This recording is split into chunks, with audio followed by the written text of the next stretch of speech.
we get bigger hype for series, and I don't. The problem is that I don't know what hype translates to for like profits. Like, does hype help at all? Like, probably, right? Because you can probably sell more merch. I mean, more it DVDs didn't help Chainsaw Man. Yeah, well, I wonder how Chainsaw Man released in Japan. I don't know if it was on TV, what time slot it was on, because Japan sometimes fucking fucks anime over and they stick it like. I think Chainsaw Man though was on like most streaming sites from what I remember in Japan as well. So I think they did a decent job then, like compared to like some of the older shows. But I can easily see a world where Chainsaw Man struggled to find a solid demographic that really, because it's fucking weird. Because it's just it kind of touches a lot of, I guess, kind of different niches that would appeal to different kinds of people, but none of them are all like Bocce the Rock. Like you said, you know, the 50-year-olds are going to show up. You know what I mean? Like Chainsaw Man. Who you 100% targeting here? Because it's like edgy teenagers, just young people, young adults, probably. 40-year-old man, probably it's a little too weird for them. Like, you know what I mean? Like, it's such an odd show that appeals to, I think, just hardcore anime and manga fans. Which is great because it's a fucking amazing show, and I don't think anyone would argue it's not. But I think I can 100% believe that it probably had a hard time just selling itself to a demographic in a way that would meaningfully make money. But there are some franchises like, okay, the biggest one that has never made sense to me, right? It's Evangelion. Yeah. I'm just like, why this? Because if you look at the history of like anime franchising in Japan, Eva was one of like the first that had such like a massive hit all around. I mean, we had like obviously like Mecha before, like Gundam and everything like that, but Eva was just everything. Everything about this was seen everywhere in Japan. Phenomenon. It was a cultural phenomenon, and I'm like, the time it came out and the type of show it was. I think if Ava came out today, it probably wouldn't be. Yeah, but like you look at Ava, and I'm like, this doesn't look like a marketable show. You look at what's happening on screen, and no one's looking at being like. I think it's more marketable than Chainsaw Man. You think so? I think so because first of all, mechs are great for money. Number one, because you can sell the mechs, they're iconic. Number two, I think the main character, I think Shinji is way easier of a sell than Denji. I think hell nah. Because I'm gonna disagree with you there. Because as we've learned from Bocce the Rock, socially anxious characters that are depressed fucking resonate. They do well. Denji is too happy-go-lucky. No. And he's too horny. Because you don't want to identify with it. Okay, look. You don't want to be that horny. Look, you need to go with, the reason Denji works. Denji's the best mate. Denji's not the guy you want to be. Denji's the guy you want to have as your mate. No, Denji, I feel resonates more with today's audience than. Denji is the guy that everyone wishes they could be, but they're too scared to admit. Yeah, because that's okay. You look at someone like Midoriya, right? Good kid, follows the rules. I just want to be a good boy. Nobody fucking thinks like that anymore. Bitch boy. Yeah, like you look at fucking. We're fucking grown ass adults, Colin. That's why we don't give a fuck. You fucking look at like teenagers now, and they're like, yeah, I'm a fucking Denji. What do I give a shit about? I don't know. I actually don't know. I just want to touch some tits. That's all I just want to touch some tits. Denji definitely would subscribe to an OnlyFans if he had fucking income. Okay, look, Denji. I'm trying to make an argument for some shit I made up for a show I don't like. Listen, I think that Shinji being a little bitch boy probably helped a lot. They had sex in Eva, I think, right? There was cum on the hands or something like that. Someone had sex, but it wasn't Shinji. It wasn't Shinji. Oh, wait, I know this through memes only. It's like, yes, I had to have that 30-second sex scene where I show everything. Dude, Shinji like fell on top of a naked Rei and still got no pussy. Like, he's got no hope, bro. Yeah. But like I came out, wait, when did they get 90s? 1995. 95. What a horny year that was. I can see why it worked. I think maybe Ava might have like kind of banked off of the whole like 90s OVA era of just like, I think anime fans in general were just looking for more weirder, out there, unique shit. Again, I don't think Ava would be Like, Ava would not work today. Yeah. No way. Yeah. I think it just came out at the perfect time, and it was that one show that was like, it's just... Also, banger opening. Yeah, of course. Yeah, of course. The Weeb national anthem. It is the Weeb national anthem. But like, I think Ava was one of those shows where like it came off a time where people were looking for something that was like weird and unique, but still not so weird that it alienated its entire fan base. And I feel like Ava was just like kind of right on the cusp of that.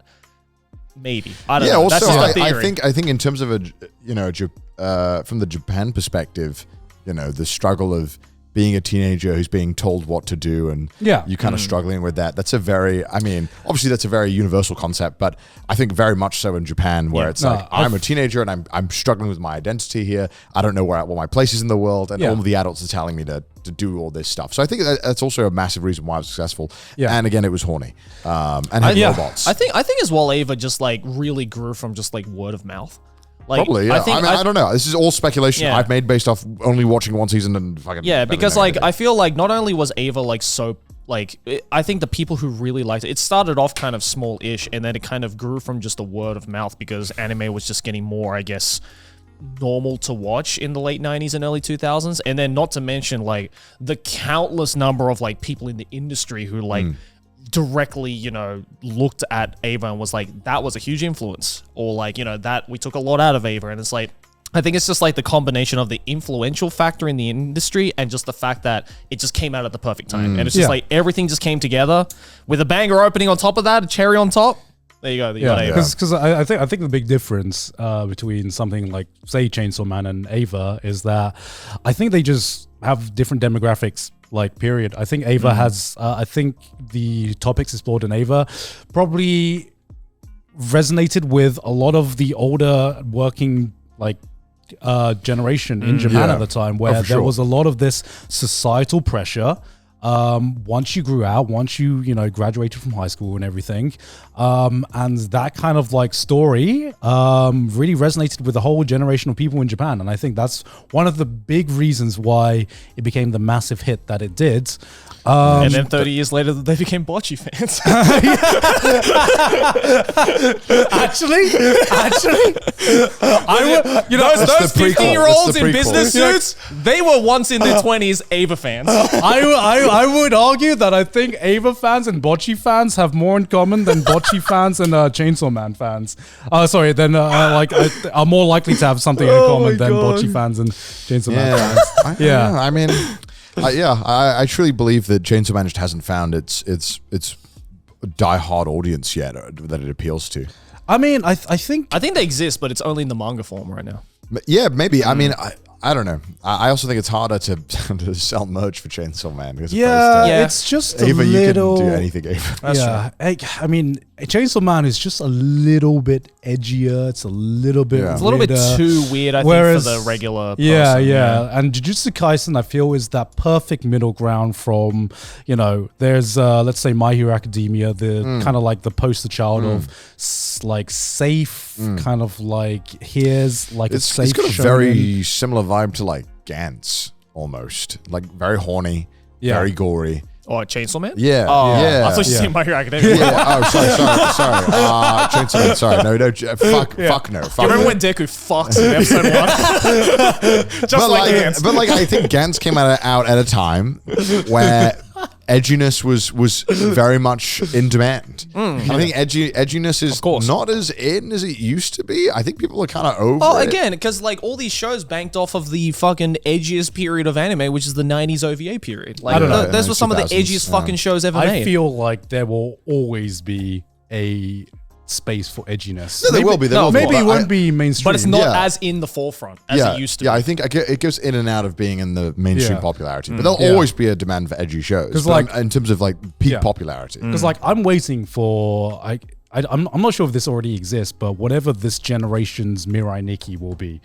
Because hear me out. Every generation has a shit show that for some reason, when you were a fucking teenage kid, My Hero slapped so hard. All right, for me, it was like the progression goes Elfen leads. Yep. Mirai Nikki. Yeah.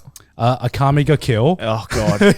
Right? Yeah. And I'm like, what is this generation's gonna be? I'm praying to God it's not Chainsaw Man. I'm praying. No, because Chainsaw Man is good. Praying to Chainsaw Man is good. I like that. Or are we just saying that like we used to say with Mirai Nikki, God? We all thought Mirai Nikki was a good show when it came I've out. grown up again, Joey. I know. I thought Elfen Lee was a banger show when I first watched it. I thought, oh my god, they had so much gore. Like, like, do you remember the phase where you're like, guys, adults, guys, anime actually for adults, and it would always be the first 10 minutes of Elfen Lee to The be thumbnail like, was always Elfen Lee. yeah, the thumbnail was always Elfen Lee to be like, yo, people got killed and it's bloody and it's violent.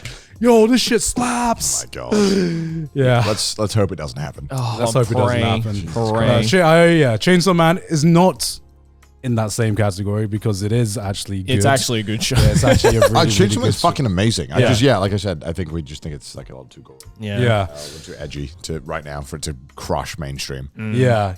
I hope it does, though. I hope it does. I fucking hope so too. I haven't read further on the manga. Apparently, it just gets Oh my better god. and better Second and half is juicy. I don't know if this is a controversial take. Don't fucking animate a new intro outro every time. Just give me fucking more episodes. Yeah. I'm gonna be real. Yeah, I mean, would okay, much prefer more episodes. I kind of feel like they did that. That was overkill. Yeah, that it was overkill. it was kind of, awesome. Yeah. But it was too awesome. much. Yeah. Okay, because here's the thing, right? Attack on Titan, obviously gory, obviously edgy, right?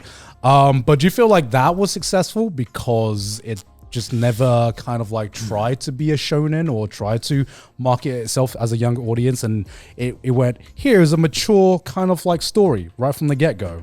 Yeah, maybe, perhaps. Yeah. It's hard to say because Attack on Titan's success is a really weird one. It's a bit of an anomaly, yeah. And it's But but I think no one would say it isn't deserved. Yeah. But I mean, yeah, even Japan, it's still huge. Attack on Yeah. Titan is fucking massive. Yeah. And it's kind of in its own bubble in that, right? Where like no other show is kind of like it or done as well as it in Japan. It's Yeah. just very weird. It's very odd. I feel like that's just because I mean, marketability aside, if you have a good story like Attack on Titan, then at the end of the day, you're going to get fans and people are going to try and find a way to sell it. It's also like the Titans are pretty fucking iconic. Yeah. You know, even if you don't know Attack on Titan, you've seen a Titan. You know? Yeah. And you're like, well, not in real life, obviously. You might have seen one. But like, you know what I mean? They're so easy to spread. And I don't know. I feel like it's so bizarre. It's such an interesting case It of has how it's it done has so well. such like noticeable like imagery and like yeah. recognizable imagery that Sure. no other show looked like or will probably ever look like, right? Yeah. So that definitely helps. Whereas like, you know, as vivid like visually Chainsaw Man was, like, you know, it's not exactly the most like outlandish, like unique visuals when it comes to like character designs or anything like that, right? So I think maybe that might be another aspect where it's like it's not as instantly recognizable. I feel like maybe Chainsaw Man just hasn't had enough time. Yeah, it needs more time. It needs more time in the oven. I feel like it needs to cook just a little bit longer. let him cook. I'm fucking hoping that the next season, when it comes out, whenever the fuck it comes out, that it really does. I'm just saying, crush. as someone who's I read want it to do ahead, well. the second half of Chainsaw Man is fucking wild. Like, Yeah. I just want them to be financially fucking. I want them to print money. Yeah. Just so that we get more. true.